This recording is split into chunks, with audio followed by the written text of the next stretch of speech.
Why is it that so many characters in video games are, well, hot?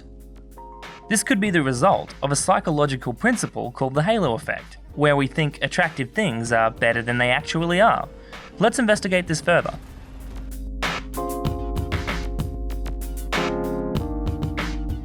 Hi, my name is Geedy McD. Here on the channel, we talk about the ins and outs of game design so that you are equipped to analyze, discuss, and create great games. Simply put, the Halo effect is when we find something or someone attractive and attribute qualities to that thing purely because we find it attractive. It happens to us subconsciously, so we can't control it. The Halo effect has been researched and observed in many different variations, including attractiveness, personality, education, and branding. In all these instances, when someone was presented with a positive version of something, such as an attractive person, a good student, or a known brand, it is common for the perception of that thing to be more favourable than another standard or possibly better alternative.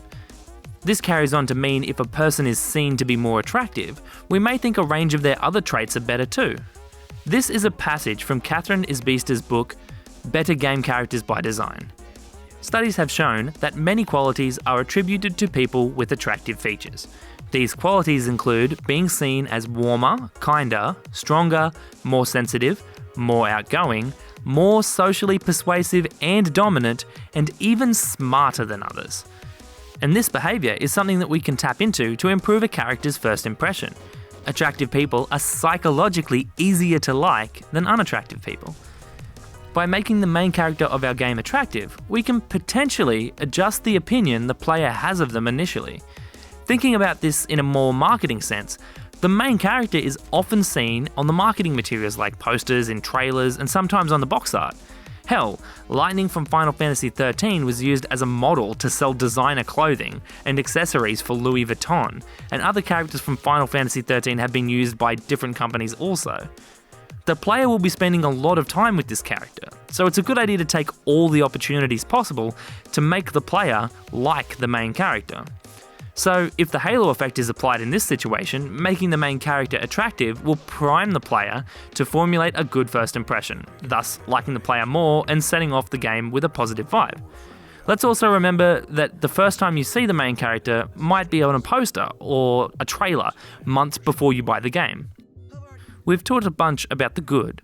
Now, let's talk about the bad. Whoa. Hey, nice jump. Not bad, right?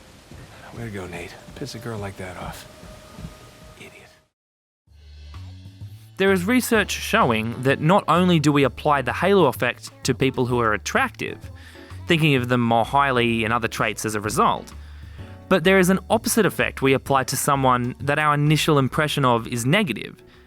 The reverse Halo effect, or otherwise known as the horns effect, is the occurrence of giving negative traits to a person that are not warranted, based on a bad impression of them in the past.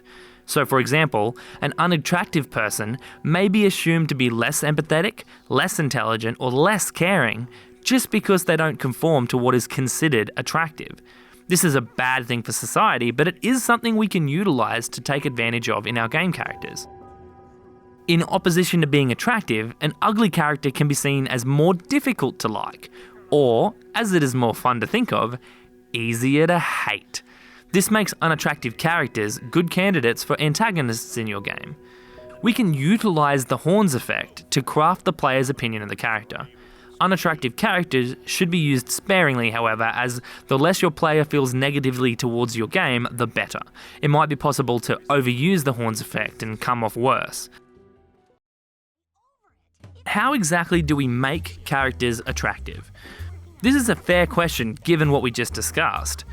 But there isn't a one-size-fits-all correct answer.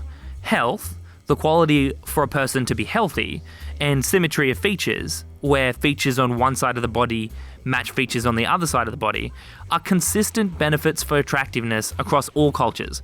But it ends there as a solid answer. Maybe you could lean on stereotypes a bit, big muscles and romantic for men and curvy in all the right places for women, and maybe that suits your needs just fine. There isn't anything necessarily wrong with that. Just don't expect to be taken very seriously if you are using the most common tropes in society like those ones. And also be conscious to not reinforce harmful stereotypes. But attractiveness is different for every person and manifests itself in different ways throughout different cultures, or even subcultures. Do you find tattoos attractive? How about facial piercings? Are you a long hair person or a short hair person? To get this right, you need to research the cultures and subcultures in your game, investigate what you are portraying in your game, and who might be involved. Do your research into the common and uncommon stereotypes of the theme. Then think about whether that will gel with your target audience. Can you alter something without changing the fundamental meaning of what you're trying to get across? Will that insult someone?